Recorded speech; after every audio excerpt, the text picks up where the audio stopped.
Բարև ձեզ արգել հետևորդներ, մենք շարունակում ենք կարևորագույն թեմաների քննարկումները պոլիտիկայի մեթերում, այսօր իմ հյուրն է գրող, լրագրող Արթուր Հայրապետյանը, բարև ձեզ պարոն Հայրապետյան, շնորհակալ եմ հրավերն ընդունելով։ Դուք հետևում եք, ասիկը բոլորս ենք հետևում քաղաքական իրադարձություններին, նախընտրական քարոզարշավին, հիմա քանի որ դուք որևէ քաղաքական այսպես ցուցակներում չկաք, փորձենք այսպես օբյեկտիվ դիրքերից գնահատել, ինչ նախընտրական քարոզարշավ ունենք մենք այսօր։ Արդյոք Հայաստանի պատմության մեջ որևէ ձեր հիշած որևէ նախընտրական քարոզչություն այսքան այլանդակ տեսք է ունեցել։ Ես երևի այն քիչ բախտավորներից եմ, որ ցուցակում չկամ եւ երբևէ չեմ լինելու, ես մի առիթով ասել եմ։ Իսկ քարոզարշավը ես եմ ուզում ձեզ հարցնել, ինչի մասին է։ Օրինակ, ես երբևէ նման այլասերված, նման բառամթերքով եւ անգաղափար քարոզարշավ չեմ տեսել։ Այս իշխանությունը ժամանակավոր, որ փորձում է այսպես մարդկանց ականջներին լապշա կախելու այդ իր մեխանիզմը օգտագործել, մենք տեսանք 18 թվականին այսպես մոլորված ժողովուրդ, որը փորձում էր գնալ մի քաղաքական ուժի հետևից, որը փոքրի շատ է կփորձեր երկիրը այսպես կայուն զարգացման։ Բայց եթե կհիշես, պարոն Հայրապետյան, կհիշեք 2018-ին ապրիլին ժողովուրդը որևէ կերպ չէր գնում ՔՊ-ի հետևից։ Ուղղակի մարդիկ ուզում էին, որ նախկին այդ համակարգը ինչ-որ ձև փոխվի։ Հա, այնտեղ եթե նույնիսկ լինել ինչ-որ կուսակցական պայքար չէր եղել, էլի մարդիկ չեն հա, դրանից հետո եւ որ խորհրդարանական ընտրություններ տեղի ունեցան, այդ խոստումներն էր եւ ես հիշում եմ, որ նույնիսկ ասվում էր, որ գալու են եւ ձեր վարկերը մարենք, ինչ-որ այսպիսի անհեթեթ բաներ, բայց տեսնում ենք, որ ոչինչ չի փոխվել, նույն խոստումները հիմա է տրվում, բայց ես հիմա ոչ թե սարսափած եմ այս խոստումներ տվողի եւ իրականացնողի մասին, այլ սարսափած եմ այն մարդկանց վրա, ովքեր որ դեռ հավատում են այս չարիքի իշխանությանը եւ այս չարիքի իշխանությունը փորձում է վերարտադրել։ Տեսեք, դուք գրականությանը մոտ եք, բայց ինչ-որ գրական պերսոնաժներ են սրանք արդեն դարձել։ Որ ստեղծագործությանը կնմանեցնեք Փաշինյանին հավատաց, բացի հայտնի անասնաֆերմայից, որ մեկից մեկ այսպես ուղիղ համեմատական են, բայց շատ, այսինքն չգիտեմ, ես կարծում եմ համաշխարհային գրողները երազային այս Հայաստանի իրականությունը տեսնել ու սրա մասին գրել, որովհետև այն ինչ Հայաստանում է կատարվում, դժվար է պատկերացնել, որևէ երկրում կարող է կատարվել։ Ընդ որում մենք տեսեք երկար տարիներ հիշում եք Հայաստանում կամարանքով ծաղրով էին վերաբերվում Հյուսիսային Կորեայի օրինակ ժողովրդին, իրենց առաջնորդին, հիմա մեր ֆոնին Հյուսիսային Կորեան բավական պես այո, մենք բավական տրամաբանական երկիր եւ հասարակություն օրինակ չենք կարող հիմա բերել եւ նույնիսկ հիմա մտքից չեկավ, որ ստեղծագործությունը նախորդ օրը մի գրառում էի կարդում, որտեղ ասում է Շեքսպիրի հերոսները գուցե այսպես դրամատիկ հերոսներ են, բայց ամեն դեպքում եթե փորձեին այս իշխանության ժամանակ ապրել եւ փորձել նկարագիր տալ, նրանք ավելի այսպես տրագի կոմեդիայի ժանրից են, որովհետեւ սրանց նույնիսկ որևէ տերմինի մեջ կամ գրական ինչ-որ ժանրի մեջ ես կարող տեղավորել։ Բայց ինչ ասել, լավ, ինչպես գնահատել մարդկանց, որոնք տեսեք այդ մոլորված ժողովուրդը ինչքան էլ սխալ է, որ ինքը մոլորված է, հասկանալի է պատճառները, չգիտեմ, այստեղ նախկիների նկատմամբ անգամ ատելությամբ դժվար է արդարացնել իրենց վարքը, բայց այնուամենայնիվ դա ինչ-որ մտավոր խնդիրների արդյունք է։ Բայց ինչպես բնութագրել մարդկանց, ովքեր իշխանության ղեկին են, հասկանալով, որ ժողովրդի մի հատված տկար է եւ իրենց ամենավերջին հիմարությանը կհավատա, օգտագործում են այդ մարդկանց։ Բորիս, նայ, ես օրինակ չէի ուզենա, որ այսպես հայ ժողովրդին այս բնութագիրը տային, հա, ես ասում եմ մարդկանց, ես ասում եմ այն մարդկանց, ովքեր անգամ պատերազմից հետո, լավ, օրինակ բերեմ, մարդիկ, ովքեր ճակերտավոր ասած ապացուցում Շուշին հայկական չի, մարդիկ, ովքեր ասում են, դուք լսում եք տասնյակ թվով մարդիկ լրագրողների հարցերին պատասխան ասում են, չգիտեմ, ինչ-որ ատրճանակ են փայլ, Փաշինյանի գլխին, երեխաներին են գողացել, չգիտեմ, Փաշինյանին բռնաբարել են նախկին նախագահները, այսպես ես չգիտեմ այդ մտքերը ով է շրջանառության մեջ գցում։ Բայց կա մարդկանց մեջ։ Հա, մարդիկ ասում են, ես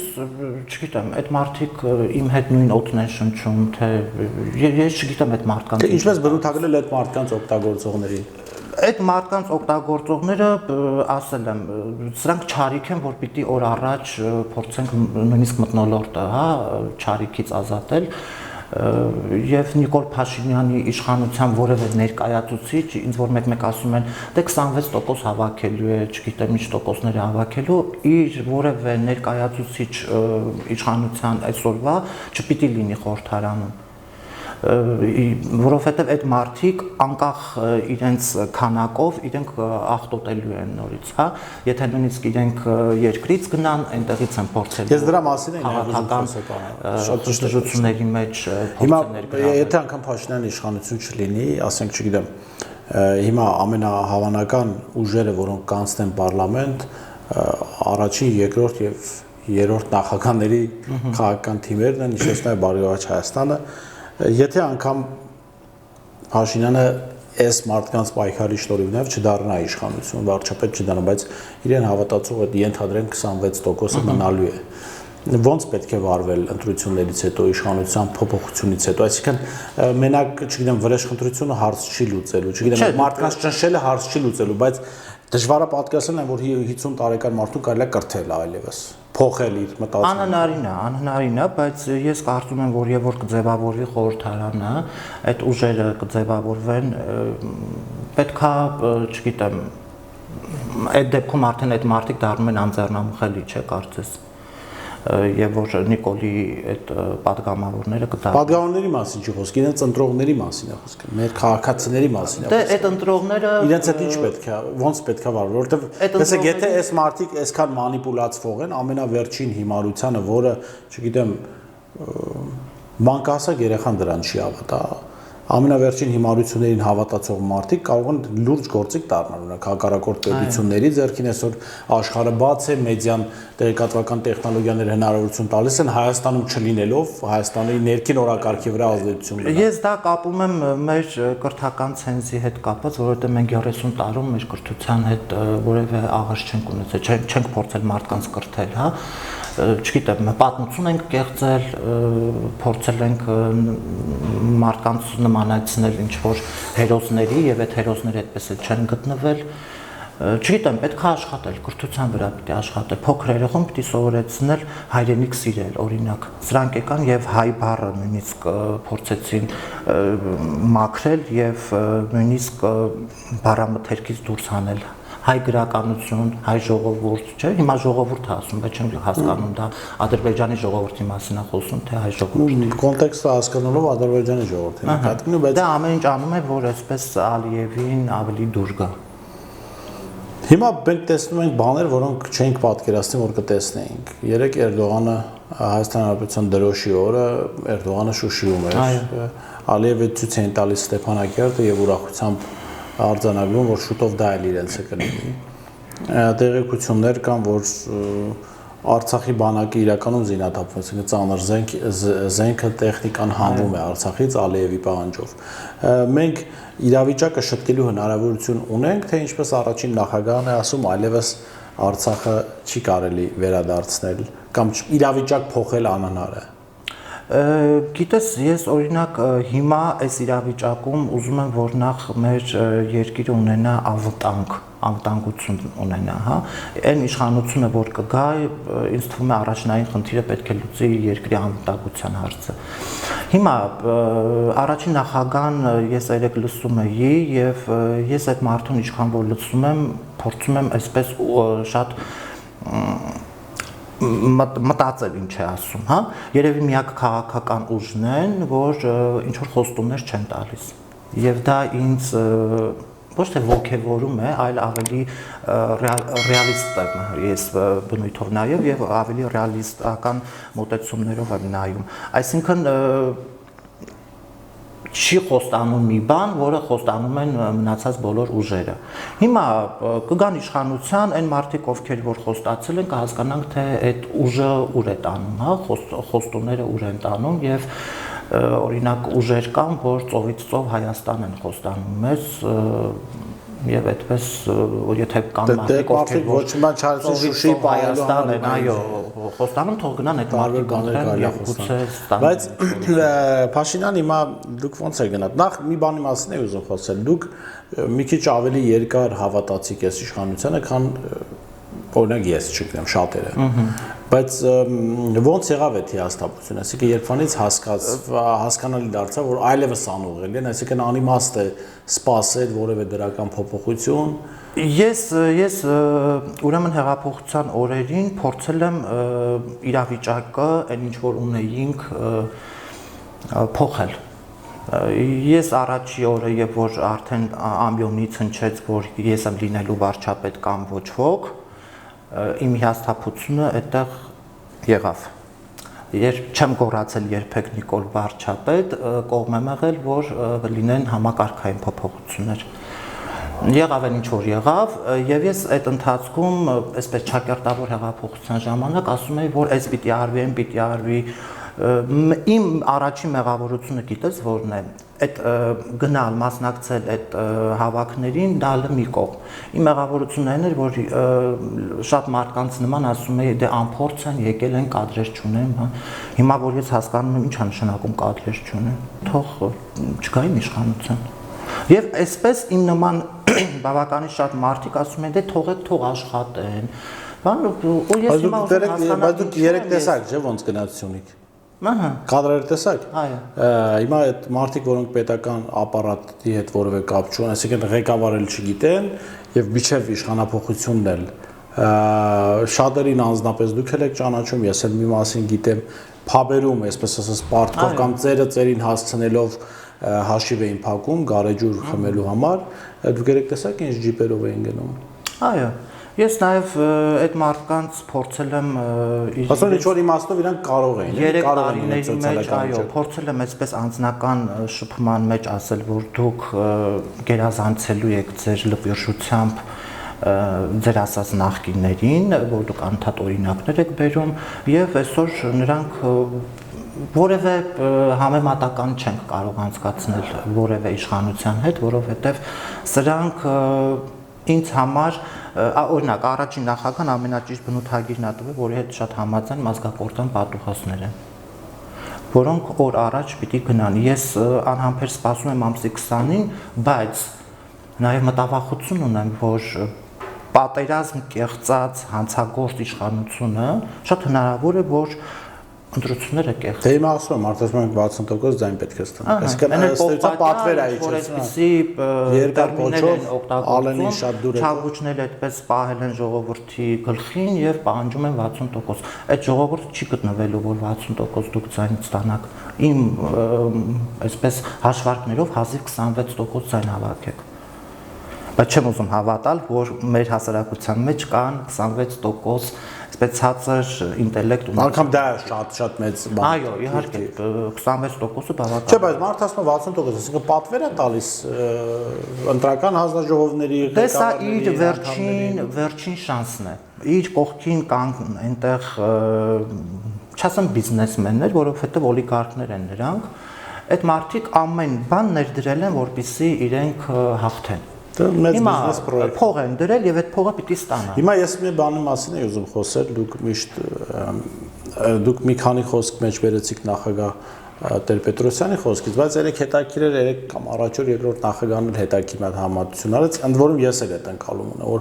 մարդ երբ որ մուրջը վերցնում է եւ փորձում է ինչ-որ ահաբեկել, շատ նման է ինչ-որ սոցիոպատ մարդասպանի, որտեղ մենք գոնե ֆիլմերից հիշում ենք, չէ՞, ասենք մուրջով ինչ մարդասպաններ էին օգտագործում, այսինքն ինչու այդ բռնության գործիքը ցույց տալի, ինչու փորձել վախեցնել համայնքի ղեկավարներին։ Տեսեք, այնքա Փաշինյանը այնքան է լպյուրշացել, որ ասում անգամ մասնավոր ընկերությունների տնօրեններին կազատեմ աշխատանքից, եթե իրենք իմ դեմ աշխատեն։ Այսինքն դու մասնավորի քիչ գործ ունենք, տնօրեններ են ազատվում։ Բայց ինք լավ պետականը էլի չհասկացանք, բայց հələ միտեղ ընկալել է իրենք գործիք ունեն, փոխել։ Մասնավորում ոնց են փոփոխություններ անելու։ Գիտես, Ինչ են անում, վերցնելու են բիզնեսը, որովհետև այնտեղ կանգնած մարդիկ սիրում են ականջներով։ Մենք 3 տարվա մեջ լսել ենք վերջ թավիշին, բան, հա, այսպես հաթաթաներ են տվել, մատաթափ տվել, բան, բայց կան մարդիկ, ովքեր որ սիրում են այդ արտահայտությունները լսել։ Օրինակ Չագուչը, եւ որ նա ձեռքը բռնած դուրս եկավ ու սկսեց խոսել, ես այնտեղ տեսա մարդիկ, ովքեր որ ծափ են տալիս։ Ես ուզում հասկանամ, խի եք ծափ տալիս, ումն եք ծափ տալիս, կամ ով է թույլ տվել քեզ այդ գործիքները դուրս հանել ժողովրդի առաջ։ Ինչ, ասենք ժողովրդավարություն էիք խաղում։ Այդ է ձեր ժողովրդավարությունը։ Լավ, մի բանի մասին էի նաև ուզում խոսել, քո կարծիքով էս իմաստով հետաքրքիր կլինի։ Տես նախքին, երբ որ եկան սրանք, դուք հիշում եք, որ մինչև հիմա հանրությանը իրենց հավատացողներին վախեցնում են նախկինների վերադարձով։ Հիմա ես մի հատ մեծ վտանգի զգացողություն ունեմ, որ իշխանությունները, որոնք գալու են Փաշինյանից հետո, կարող են իրենց թույլ տված ամենավերջին սխալները ծածկադմփոց անել ժողովրդական խոսքով, բա ուզում եք Նիկոլը հետ գա, ու ինձ հանրությունը շատ ավելի սարսափելի ճնշումների կարող է կուլ գնալ, միայն թե Փաշինյանի նման մեկը չգա իշխանության։ Ինչ պետք է անել, որ այս վտանգը չեզոքացվի նաև։ Դրա համար պետք են հենց լրագրողներն էլ աշխատեն դրա համար, որովհետև նրանք առաջի ձայն բարձրացնողն են եւ տարածողը։ Իսկ Նիկոլը ինչու համար այսպես փորձեց ասել նախկինները կվերադառնա, որովհետև նախ ինքը վերակենդանացրեց նախկիններին, հա, եւ որ մենք նախկիններին թողնելու էինք միտեղ ու սկսելու էինք նոր ճանապարհով գնալ, եթե նկատեցիր առողջ ընդդիմություն նույնիսկ 3 տարվա մեջ ձևավորվեց ըստ իս։ Թեև կային բավականին այսպես առողջ մտածող տարբեր կուսակցություններից երիտասարդներ, որ կարելի էր համախմբվել եւ դառնալ ընդդիմություն։ Այսօր այդ մարդիկ կարող էին գալ։ Բայց դες արդար ասել առողջ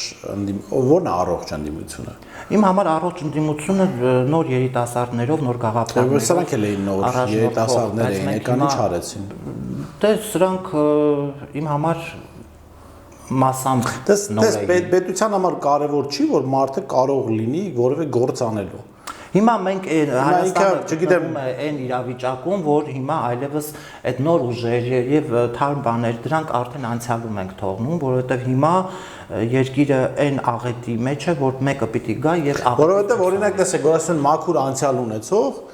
այդ հիմնականում ասում են մարդիկ, որ որևէ անցյալ չունեն, այսինքն պետական պաշտոնի չեն եղել, որ մենք իմանանք սրանք թալանտ չեն թե գող։ Գալիս են, պարզվեց, ոնց որ 18-ին սրանք կան, պարզվեց, որ Երանի ենք տալու նախքին թալանչիների ու գողերի, որոնք գոնե գիտենք, որ գողեն ու թալանչ են, բայց չգիտեմ այս կարգի ապիկարներ կամ հայրենադառներ չեն։ Հիմա այդ իմաստով ավելի լավ չի ստիպել պետության համար աշխատել մարդկանց, որոնք հա գիտենք օրինակ նախքինում մի հատ հանցագործություն են արել, բայց թույլ չտալ հանրային ճնշման, թեկուզ հանրային պարտավորություն դնելով իր վրա, որ կրկնի իր հանցագործությունը, բայց գոնե աշխատի մարդը կարող է ինչ-որ բան անել։ Դե հիմա մարդիկ կան, որ ինձ ասում են, ասենք նախկինները այսպես եթե թալանել են, ես կուզենայի գոնե թալանեին, բայց երկիրը մնար երկիր եւ անվտանգ գուցե, հա։ Չէ, մենք պիտի մի բան հասկանանք, որ այս երկիրը, որտեղ որ մենք ապրում ենք, ինքը արդեն ողնաշարը կոտրված երկրում ենք ապրում։ Էլ ինչ կա թալանելու, որ եկել ես որ մի հատ թալանես։ Չէ, հիմա պիտի նոր իշխանությունները, ովքեր որ կգան եւ այս ավերակների վրա կփորձեն իշխել, պիտի այդ ավերակները փորձել կառուցել։ Առաջին անվտանգության հարց պիտի լուծել այս երկրում, որտեղ ես հիմա այստեղ նստած ես անվտանգ չեմ իմ երկրում։ Տեսնում ենք թե Գեղարքունիքում ինչ է կատարվում, Սյունիքում ինչ է կատարվում, դրոշներ ադրբեջանական, հա Սյունիք գնացել եք եւ կարծում եմ գիտեք այնտեղ ինչ է կատարվում։ Ես զարմանում եմ, որ Սյունեցին կարող էր երեք կանգնել ու իրան ծափ տալ։ Հա, Գեղարքունիքի դրա մեծ մասը տարված ժողովուրդ էին, մեծ։ Հա, բայց ես Սևան ավելի Գեղարքունիքում վատ իրավիճակ է, համաձայն եմ, բայց ընտրում են Նիկոլ Փաշինյան, ես զարմացած եմ։ Ես զարմացած եմ, բայց այդ մարդկանց չես կարող բացատրել։ Ասում եմ, ինչու ես ընտրում, ասում եմ, որ նախկինները կան։ Այսինքն այդ մարդիկ չեն հասկանում, որ այսօր երկիրը կանգնած է ծանր ճգնաժամային իրավիճակում, անվտանգության խնդիրում։ Գիտե, պետք է որ նախկիներ այդքան վախեցող մարդիկ նախկին չեն համարում Անդրանիկ Քոչարյանին, ինքը այդ թիմում կան Այո, նախկին։ պաշտպանության նախարար, այդ թիմում կային նախկիններ, չէ։ Եվ հետո Նիկոլ ինքը նախկին է։ Այո։ Իր տեսակով, մտածողությամբ, իր վարքով։ Այո։ Հիմա լավ ավարտելով մեր զրույցը շատերը խոսում են քաղաքացիական բախումների հավանականությունից, Փաշինյանը ըստ էության գոնե այս պահին գնում է դրան։ Տեսեք ինքը ամսի 21-ին իր աջակիցներին կանչել է հրապարակ տոնելու իր հաղթանակը դրություն դեռ չի եղել, որը մեկը չգիտի ով հաղթել, բայց ինքը կանչում է տոնելու իր հաղթանակը, այսինքն ակնհայտ է, որ ինքը փորձելու է չտալ իշխանությունը անգամ ընտրություններով պարտվելու դեպքում։ Ինչի կարող է վերել։ Արդյոք քաղաքացիական բախումների վտանգը իրականում մեծ է թե։ Ես էլ եմ շատ վախենում քաղաքացիական բախումներից, որը տանելու է այսպես քաղաքացիական պատերազմի։ Ես նույնիսկ արդեն անհնարինն եմ ուզում այսպես չեզոքացնել մտքերը, բայց տեսնում եմ, որ այս մարդը ընդունակ է ամեն ինչի։ Ընդունակ է ամեն ինչի։ Նա հնարավոր է չասեմ այսպես ինչ մեթոդներով, բայց մարդը եւ որ հայտարարում է գալիս ենք եւ տոնում ենք մեր հաղթանակը եւ դրան զուգահեռ ասում է եկել է քաղաքացու վրեժի ժամանակը եւ նույնիսկ հայհոյանք է տալիս Լենան Ազարյանն էլ ինչ որ ճանապարհաշինության այսպես բացատրությամբ է հանդես գալիս, ես չգիտեմ, պետք է ամեն դեպքում խուսափել քաղաքացիական պատերազմից, ես հույս ունեմ, որ այդ մարդիկ, ովքեր որ որոշել են գնան հրապարակ, այդ օրը կմնան իրենց տանը, հա, որովհետև մեզ մնում էր մենակ քաղաքացիական պատերազմ ու վերջ։ Մենք արյունը մեր չի սառել, մենք չենք ապրում, մենք ամեն օր չենք քնում, չենք արթնանում, այսպես անորոշության մեջ չենք ապրում։ Բայց մյուս կողմից տպավորություն է, որ Փաշինյանը փորձում է քաղաքացիական պատերազմի թեմայով սպառնալ նաև ընդդիմությանը, ինքը իր հաշվարկը ես ենթադրում սա է, որ ընդդիմության մեջ գտնվող մարդիկ, գործիչները քիչ թե շատ իրենից գոնե պետականամետ են, Հայաստանը չեն ուզենա կործանվի եւ այդ քաղաքացիական պատերազմի բախումների սպառնալիքի տակ հետ կքաշվեն, կթողնեն Փաշինյանը նորից իշխանության մնա։ Չէ, դա պետքա տեղի չունենա, բայց ամեն դեպքում հակառակ կողմը պետք է ավելի ողջամիտ գտնվի եւ այդ բախումներից խուսափի ամեն դեպքում, բայց սա մի այնպիսի սրիկա է, որ նույնիսկ իր այդ հավաքած մարդկանց ներսում հնարավոր է բախումներ եւ այդ բախումները գցել հակառակ կողմի վրա, որովհետեւ ես այլևս այս մարդուց ամեն ինչ սպասում եմ։ Շնորհակալ եմ պարոն Հայրապետյան, ներգեվ հատ տոնով ենք ավարտում, բայց հուսանք, որ դա իրականություն չի լինի, մենք ամսի 21-ից հետո կհանդիպենք ու կարձանագրենք, որ մի քիչ ավելի խաղաղ վիճակում։ Շնորհակալ եմ։ Ես հիշեցնեմ, որ զրուցում էի գրող, լրագրող Արթուր Հայրապետյանի հետ։ Տեսություն կհանդիպենք։